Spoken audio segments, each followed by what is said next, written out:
उद्देश्य क्या है सर?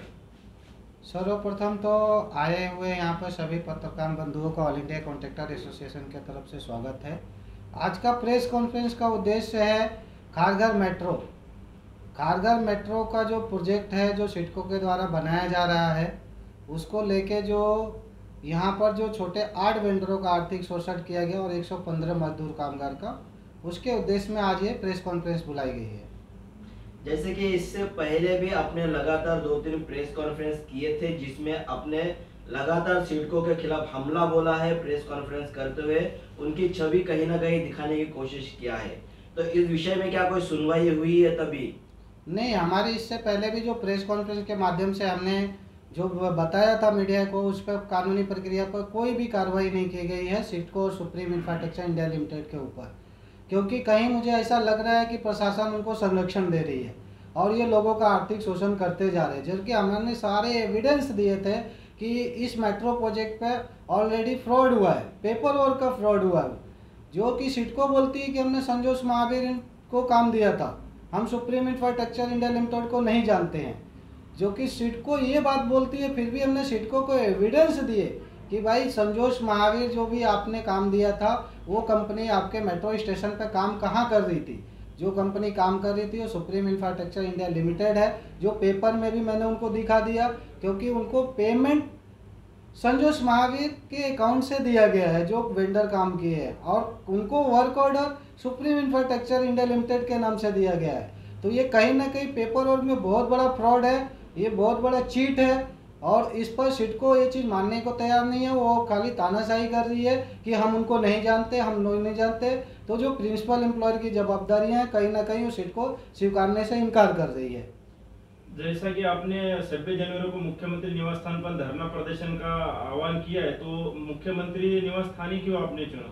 आपकी बात बिल्कुल सही है, क्योंकि मैंने इसके लिए चुना है कि मैं आज गए कुछ महीनों से मुख्यमंत्री साहब के साथ में फॉलोअप में हूँ।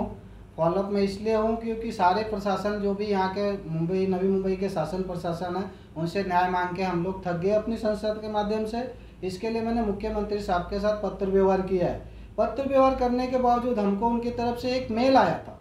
उनकी तरफ से मेल आता है कि हमने आपका ईमेल प्राप्त हुआ और पूरी कार्रवाईसाठी हम गृह अपर सचिव और कामगार अपर सचिव को फॉरवर्ड कर रहे हैं, जिनमें उनका कॉन्टैक्ट नंबर भी दिया गया है। कॉन्टैक्ट नंबर भी दिया गया, हमने वो कॉन्टैक्ट पर संपर्क किया तो बोलते हैं हमारे टेबल पे ऐसा कोई मैटर आया ही नहीं है। इसके लिए मैंने वापस फिर से मुख्यमंत्री कार्यालय में पत्र व्यवहार किया है, और आंदोलन करने का हमारा उद्देश्य ये है कि शायद माननीय मुख्यमंत्री साहब के तरफ से जो ऑर्डर दिए गए थे गृह अपर सचिव और कामगार अपर सचिव के तरफ के पास, उस ऑर्डर पे अगर कोई ठोस कार्रवाई सिडको और सुप्रीम इंफ्रास्ट्रक्चर इंडिया लिमिटेड के ऊपर की गई होती तो शायद आंदोलन नहीं करना पड़ता। शायद आंदोलन नहीं करना पड़ता, क्योंकि अगर गृह सचिव और कामगार अपर सचिव के तरफ से कामगार आयुक्त कार्यालय के ऊपर कोई भी ठोस कार्रवाई की गई होती तो शायद मुझे आंदोलन नहीं करना पड़ता। उसके बावजूद नवी मुंबई के जो पुलिस आयुक्त साहब हैं, ये हमारे बराबर लेटर उनको जाते रहे हैं, उनके तरफ से अगर सिडको पर सुप्रीम इंफ्रास्ट्रक्चर इंडिया लिमिटेड के ऊपर कोई भी एफआईआर फाड़ी गई होती तो शायद मुझे आंदोलन नहीं करना पड़ता। खांडा कॉलोनी कामगार आयुक्त कार्यालय में हमने 2.5 सालों से केस फाइल किया हुआ कामगारों को लेके, उनके तरफ से शायद कोई ठोस कार्रवाई सुप्रीम और सिडको के ऊपर की गई होती तो शायद मुझे आंदोलन नहीं करना पड़ता। कहीं ना कहीं आप कहना ये चाह रहे हैं कि लाखों करोड़ के यहाँ पे जो हेराफेरी की गया है सिडको के माध्यम से, और इन सारे चीजों को मुख्यमंत्री से लेकर कामगार विभाग आयुक्त से लेकर पुलिस प्रशासन तक उनको सपोर्ट कर रही है, और कहीं ना कहीं उनके सहकार्य के कारण आज 2.5 से 3 साल हो चुके इस विषय को, अभी भी विषय जैसे कि वैसे धरी की धरी रह चुकी है। और आपने कहा है कि मुख्यमंत्री कार्यालय के बाहर जो आंदोलन करेंगे उसकी मुख्य भूमिका क्या होगी आंदोलन की? हमारी आंदोलन की मुख्य भूमिका यह है कि माननीय मुख्यमंत्री साहब से हमारी एक विनती भी है कि हम आपकी भावनाओं को ठेस पहुंचाने के लिए आंदोलन नहीं कर रहे। हमारा आंदोलन का उद्देश्य यह है कि हम लोगों को न्याय दे सके, आपके तरफ से लोगों को न्याय मिल जाए। क्योंकि जो सिडको प्रशासन है वो उसकी तानाशाही इतनी बढ़ गई है, इतना ज़्यादा तानाशाही बढ़ गई है कि वो एक मुख्यमंत्री के ऑर्डर, चाहे उनके लेटर्स, कामगार उपायुक्त के लेटर्स, इनकी सबकी अवहेलना कर रही है। तो कहीं ना कहीं ये दिख रहा है कि क्या मुख्यमंत्री से ऊपर है सिडको? अगर नहीं तो माननीय मुख्यमंत्री साहब सिडको के ऊपर और सुप्रीम इंफ्रास्ट्रक्चर इंडिया लिमिटेड के ऊपर ठोस कार्रवाई करें और इन मजदूर कामगारों, 115 मजदूर कामगार हैं जो कि 8 छोटे वेंडर्स हैं, उनको एक तरह से न्याय दें। जैसे कि आपने प्रेस नोट में कहा है कि कई बार कामगार विभाग जो पनवेल का आयुक्तालय है वहां पे कई बार सिडको की बैठक हुई है आपके विषय को लेकर, क्या उस बैठक में किसी प्रकार की सकारात्मक निर्णय उनके ओर से लिया गया था? जी नहीं, कामगार उपायुक्त कार्यालय से आज तक कोई सकारात्मक निर्णय नहीं लिया गया।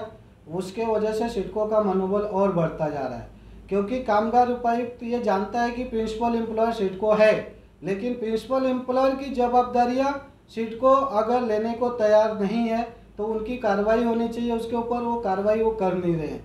शायद ऐसा लग रहा है मुझे कि कामगार उपायुक्त कार्यालय भी सिडको प्रशासन और सुप्रीम इंफ्रास्ट्रक्चर इंडिया लिमिटेड के ऊपर कोई भी कार्रवाई न करते हुए उनको संरक्षण दे रहा है।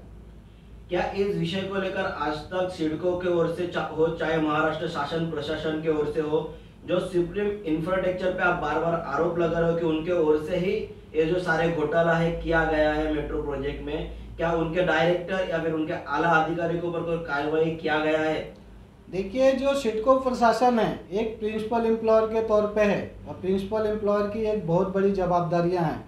शायद वो जवाबदारियां वो निभाई होती तो आज मुझे मुख्यमंत्री आवास पर आंदोलन नहीं करना पड़ता। सिडको ने अगर प्रिंसिपल एम्प्लॉयर के तौर पर सुप्रीम इंफ्रास्ट्रक्चर इंडिया लिमिटेड या संजोस महावीर सुप्रीम कॉन्सेंटियम के ऊपर अगर कोई कार्रवाई की होती तो शायद मुझे मुख्यमंत्री आवास के सामने आंदोलन नहीं करना पड़ता। ये सारी चीज़ों की जवाबदार है सिडको प्रशासन। यदि 26 जनवरी को धरना प्रदर्शन नहीं करने दिया शासन प्रशासन ने तो अगला कदम क्या रहेगा?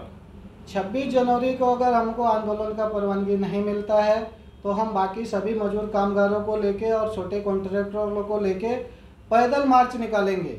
हम खारघर से लेके मुख्यमंत्री आवास तक पैदल मार्च निकालेंगे और रोड पर उतरेंगे। सिडको प्रशासन और सुप्रीम इंफ्रास्ट्रक्चर इंडिया लिमिटेड के खिलाफ जन जन तक की आवाज़ पहुंचाएंगे कि ये दोनों कंपनियों ने बहुत बड़ा चीट एंड फ्रॉड किया है और लोगों का शोषण किया है। क्या कहीं ना कहीं आपको ये नहीं लगता है कि सिडको जो संगठन है मेट्रो सिटी के नाम पर नवी मुंबई के लोगों को लुभाने की काम कर रहा है? जी हाँ, ये बहुत बड़ा फ्रॉड है। लोगों को साथ जो किया जा रहा है वो बहुत बड़ा फ्रॉड है। जनता के पैसे को बर्बाद किया जा रहा है, क्योंकि मेरे पास पेपर में एविडेंस है जो कि सिडको के लेटर के ही हेड पर एक राइटिंग लिखा हुआ उन्होंने कि संजोस महावीर को जब ही निकाला गया तो 52 करोड़ का काम बचा था उनका। अब 52 करोड़ का काम रातों रात 126 करोड़ करके दूसरे कंपनी को दिया जा रहा है। तो कहीं ना कहीं ये जनता के पैसे की ही बर्बादी है, लोगों के साथ बहुत बड़ा उनकी भावनाओं के साथ खिलवाड़ है और सिडको द्वारा ही किया जा रहा है ये सब शोषण। प्रजापति जी, आप आज के प्रेस कॉन्फ्रेंस के माध्यम से कहीं ना कहीं सिडको प्रशासन पे बहुत बड़ा आरोप लगा रहे हो कि एक 52 करोड़ का टेंडर निकलता है, जब काम आधा अधूरा छूट जाता है कोरोना के बाद, उसका दूसरा टेंडर उससे डबल अमाउंट का निकाला जाता है। तो कहीं ना कहीं लाखों करोड़ों की हेराफेरी जो है सिडको प्रशासन कर रही है, इस बातों से जानने मिलता है। इस पे क्या कोई एविडेंस, कोई पुरावा आपके पास है? जी हाँ, मेरे पास एविडेंस है। मैं आपके पत्र के माध्यम से उनका ही जो लेटर आया हुआ सिडको का, उन्होंने इन राइटिंग लिखा हुआ मुझे कि मैंने संजोस महावीर को जब टर्मिनेट किया काम न टाइम पे करने की वजह से, तो मेरा 52 करोड़ का काम मुझे 126 करोड़ करके दूसरे कंपनी को दिया गया। तो एक तरह का ये बहुत बड़ा मतलब देखा जाए तो आपसी विवाद है, देखा जाए तो जनता के साथ बहुत बड़ा उसकी भावनाओं के साथ खिलवाड़ है। उनके टैक्स के दिए हुए पैसे का अनयूज है, क्योंकि इतना बड़ा अमाउंट इमीडिएटली नहीं बढ़ाया जा सकता जैसे वहाँ पर बढ़ाया गया। और रह गई बात 126 करोड़ बढ़ा के देने के बावजूद भी आज 4 साल हो गए, लेकिन मेट्रो प्रोजेक्ट सिर्फ पेपरों में ही रह गया है, आज तक देखने को नहीं मिला।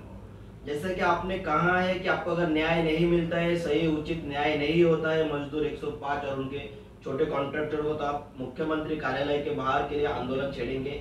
लेकिन आज की प्रेस कॉन्फ्रेंस के माध्यम से हमसे पूछना चाहते हैं कि क्या आपकी मांग है और किस तरह से कार्रवाई जो है इन सारे विषयों पे होनी चाहिए, क्या मांग है आपकी? देखिए, हमारी एक ही मांग है कि जो इसमें 8 छोटे वेंडर्स हैं और 115 मजदूर कामगार हैं, इनको इनका मेहनताना जो हक का पैसा है वो मिल जाए और इनको उचित न्याय मिले।